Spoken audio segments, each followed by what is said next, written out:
Bom, gente, aqui de volta, né, na sequência quase que imediata do vídeo anterior, né, e fazendo uma advertência, né, eu tentei, o primeiro vídeo desta série, ele ficou com uma frase a menos no final, que é exatamente o que passou dos 15 minutos. Por algum motivo eu li isso em algum lugar, mas eu estou muito velho para virar um youtuber, né, eu estou fazendo esse esforço aqui para trabalhar as nossas aulas remotas, né, me parece que para ter uma facilidade maior de armazenar e postar vídeos com mais de 15 minutos, eu tenho que ter um status diferente no YouTube, tenho que fazer um cadastro um pouco mais complicado, um pouco mais complexo, se bobear tem até que pagar alguma coisa, tem que monetizar, né? Outro dia eu recebi uma dica extremamente generosa de uma pessoa que estava me dando dicas sobre como monetizar esses vídeos. Eu falei com ele, oh, não, isso é aula só, não estou monetizando não, porque o governo já me paga. O governo não, o Estado brasileiro e o contribuinte brasileiro já me pagam um salário bem razoável para que eu torne essas aulas públicas, né? Não há interesse em monetizar, né? Não é a minha praia, não é aquilo que me interessa. Eu já tenho um salário, gosto dele, ele é suficiente para mim, no momento melhor do que a média de qualquer professor de história, então de alguma maneira não quero monetizar. Então, só para explicar que aquela frase que faltou lá no primeiro vídeo, na verdade ela não fazia tanta falta assim, e eu não quis comprometer a publicação do vídeo porque ele em si ficou como eu queria, né? Toda vez que eu posto isso aqui, antes de postar eu dou uma revisada para ver se não falei nenhuma grande bobagem, ou se não deixei nenhum flanco aberto, né, para os identitários, que hoje é o meu principal algoz, né? Às vezes você fala uma frase quase que de senso comum e se cair no mau gosto dos identitários, a ideia de cancelamento e pegar um excerto daquilo ali para me vilipendiar não é improvável. Então, desse ponto de vista, e claro que esses identitários não estão entre os meus alunos, mas como os vídeos são públicos, isso pode eventualmente acontecer, né? Identitários estão entre os meus alunos, mas não com esse nível de ódio e radicalidade, assim espero, né? Nunca consegui identificar. Mas de qualquer maneira, então, voltando aqui aos anos 50, né? Eu queria comentar um pouquinho sobre o suicídio de Vargas, né? Vocês devem se lembrar, se não pelas referências bibliográficas, um pouco também pelas exposições que eu fiz anteriormente, vocês devem se lembrar que depois do Estado Novo nós tivemos ali uma espécie de uma transação, né, em que Vargas foi afastado do poder de uma maneira relativamente pacífica, né? Ele foi convidado a voltar para sua fazenda sem perder direito político, sem sofrer nenhuma sanção administrativa ou penal ou política, né? Ele simplesmente foi convidado a voltar para São Borja e assim o fez, né? Voltou para sua fazenda, para sua estância, foi lá criar suas cabecinhas de gado e ao mesmo tempo receber políticos em profusão, que é isso que ele sempre faz, né? O político em geral ele tem essa prerrogativa e essa capacidade de criar uma romaria no lugar onde ele esteja quando ele é um político de prestígio, quando ele é um político de trajetória e de estilo, né? De qualquer maneira, o Vargas volta para São Borja e a partir daí começa a romaria. Todos o querem como conselheiro, como parceiro, e todos sabiam que ele voltaria, né? Era uma questão de tempo, uma vez que ele não sofreu nenhum tipo de sanção, né? Ele foi deposto por ser um ditador. Então não havia ali nenhum processo penal pendente, nenhuma inelegibilidade ou coisa parecida. Então ele voltou para São Borja e foi ali pavimentando o reinício da sua carreira. Enquanto isso, Dutra teve lá seus momentos de glória, que, diga-se de passagem, foram muito pouco gloriosos, né? Ele foi uma espécie de Michel Temer da política, né?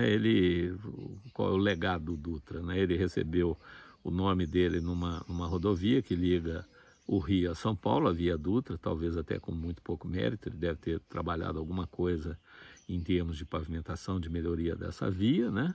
É conhecido por ter proibido os jogos de azar no território nacional, mantendo só os jogos de azar oficiais, né? Ou seja, as loterias públicas são mantidas e os cassinos são fechados, o que gerou uma grande crise no meio cultural e artístico, e é mais uma expressão desse moralismo que de vez em quando assola a política nacional, que é essa questão de responsabilizar, né, o jogo por ser expressão das artes do demônio, né? A coisa é mais complicada um pouco, é uma compulsão pessoal, assim como qualquer outro vício, né? E obviamente não é a proibição dos cassinos que resolveria isso, tanto é que quem tem mesmo a compulsão vai para outros países e perde fortunas, perde, ou seja no Uruguai aqui pertinho, seja na Argentina, seja em cassinos clandestinos, que Caxambu, Campos do Jordão, Araxá e Poços de Caldas continuaram tendo, né? Não se pode exatamente chamar, talvez até de cassino, são rodas de jogo, né? Regadas a bebida, mulheres bonitas, aquilo que os cassinos sempre têm como atrativo, né? Uma espécie de Vegas do interior, Vegas do sertão, né? Essas cidades têm sempre lá umas chácaras, uns lugarzinhos meio para os iniciados.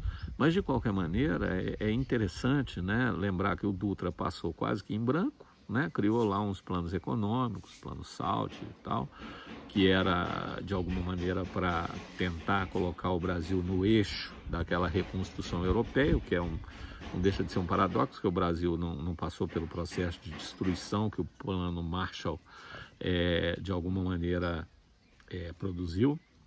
Uma dica para vocês, nessa aula aí tem uma pegadinha, tá? Verificar aí se plano SALT é isso mesmo que eu falei ou se o nome é outro, né? Mas de fato há um plano de médio prazo do Dutra para reabilitar a economia no pós-guerra, né?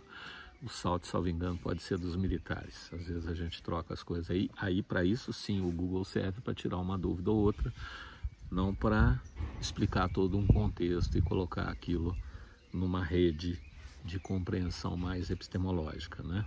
É aquela informação que eu já falei com vocês, a diferença entre conhecimento e informação, né? O nome do plano é relativamente indiferente, embora numa prova ele seja referente e importante, né? Mas ele é, na verdade, expressão de um conjunto de políticas que é o que mais nos interessa entender e estudar, né? Mas, de qualquer maneira, voltando aqui, o Dutra foi um governo bem fraquinho, bem inexpressível, né? E já na sua sucessão, portanto, no mandato seguinte, né, Getúlio Vargas emerge como um candidato potencialmente elegível, perigosíssimo, um candidato com muita força eleitoral, e de fato foi, né? Ele, em 46, foi convocado uma nova constituinte, o Brasil passa a ter uma constituição democrática, que libertou do passado, né, da polaca, que era a Constituição do Estado Novo. Em 46, uma nova Constituição que prevê eleições gerais, democráticas e diretas, né, e que repõe as eleições diretas para os governos dos estados, agora não mais presidentes, né, já desde a Primeira República essa nomenclatura tinha caído. Os líderes estaduais deixaram de ser presidentes de estado, na época da Primeira República, passaram a ser designados basicamente como interventores, né, durante o Estado Novo, e depois eles voltam a ser, aí sim, governadores de Estado, né? Então, a eleição de Getúlio Vargas foi um momento importante na política brasileira, porque, num certo sentido, ele deu uma segunda chance, né? É como se a população dissesse, olha, o seu legado social, trabalhista, econômico foi tão poderoso que nós queremos de volta, apesar dos equívocos cometidos na sua ditadura. E, de fato, Vargas conseguiu transitar num outro universo, ele conseguiu falar a linguagem da democracia, um notável processo de transição. O segundo governo Vargas, ele é assim chamado, não é por acaso. O segundo governo Vargas não tem episódios de perseguição política, tem episódios de astúcia, né, de coalizões, de construção de alianças que eventualmente levavam os seus desafetos à lona, mas não mais sob a égide da repressão policial, né? A repressão policial, como eu disse já em várias oportunidades, sobretudo quando nós colocamos a questão do Estado Novo, ela é básica na história do Brasil com conteúdo de controle social, né? Com conteúdo de controle político, ela se exacerba em alguns momentos, como foi em 37, com o golpe do Estado Novo, como foi em 64, quando ela se abateu também sobre a classe média, branca, esclarecida e intelectualizada, mas a repressão e a tortura são parte generalizada na história do Brasil. Começou lá com a escravidão, que foi gerando essa ideia da violência como instrumento de controle e foi sendo mantida durante toda a história da República e assim segue até hoje, né? É uma repressão seletiva, é uma repressão que tem por objetivo fazer um controle populacional social, né? e o controle social da população. E não tem, né, não tenham dúvida, eu precisei estudar 5 anos de direito e ler muito durante toda a minha vida como historiador e sociólogo para entender que o nosso sistema não é criado para reabilitar, para reintegrar. O nosso sistema é criado como um exemplo. Ou seja, as pessoas caem nas malhas da lei para servirem de exemplo.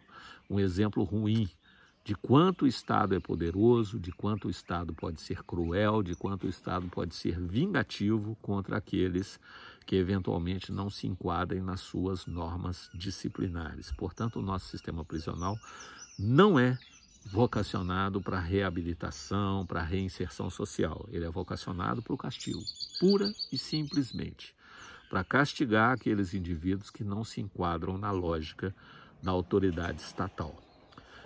Mas voltando, o Vargas de 54 ele volta com plenos poderes democráticos e ele exerce uma política democrática. Desse segundo mandato, por exemplo, a criação da Petrobras, que o uniu novamente aos militares, que foram grandes protagonistas e vogais da privatização, da exclusividade do monopólio estatal do petróleo, e o fez, né, com essa ampla aliança, e o fez com uma visão estratégica muito importante, né? Num certo sentido, o governo Vargas se preparava para retomar tudo aquilo que ele, de alguma maneira, tinha lançado as bases durante o Estado Novo.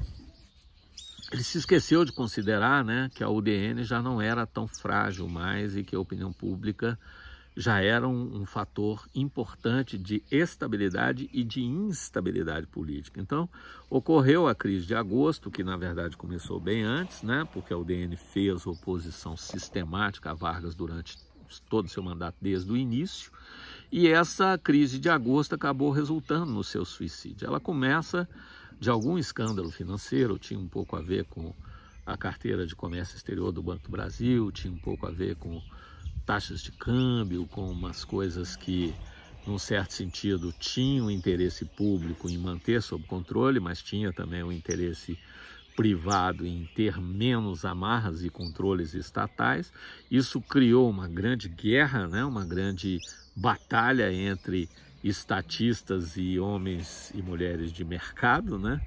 E isso foi gerando uma corrosão muito grande da legitimidade do governo de Vargas, até que começa uma pressão muito forte pela mídia através de um jornalista que tinha uma retórica muito inflamada e que era um udenista, que era o Carlos Lacerda, conhecido como o Corvo, né? Um homem que tinha uma retórica muito inflamada, que tinha acesso a um jornal do qual ele era dono, no qual ele publicava o que queria, né? E o seu jornal era muito lido no Rio de Janeiro, que então ainda era a capital federal, o que dava uma ressonância muito grande para as coisas que ele publicava. Os seus discursos na Câmara também faziam muito alarde, né?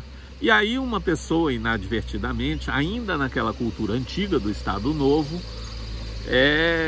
muito provavelmente sem o aval de Vargas, falou: pô, esse jornalista está dando muito trabalho, vamos passar fogo nesse cara, porque a gente cala a boca dele. E aí planejaram um atentado contra Carlos Lacerda na tal rua Toneleiro, né, que é em Botafogo, no Rio de Janeiro, e deram um azar supremo, porque além de ter errado a boca do Carlos Lacerda e acertaram o pé dele, ou seja, deixaram o homem com a boca ativa e com muita raiva, né, mataram um oficial da aeronáutica, que fazia naquele momento a segurança pessoal do Carlos Lacerda, uma espécie de acompanhante, né? É um pouco essas coisas de...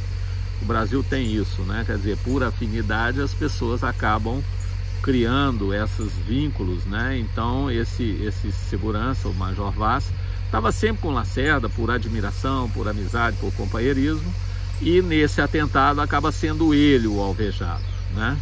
E aí, com a morte desse major, cria-se a tal República do Galeão, ou seja, o alto comando da aeronáutica vai se reunindo e começa a fazer uma investigação própria sobre esse atentado, o que, num certo sentido, tira do governo uma das suas primeiras bases de legitimidade de ação, que era o controle da repressão, né? Junto a essa República do Galeão, aos poucos, a autoridade entre os demais militares vai sendo minada, né?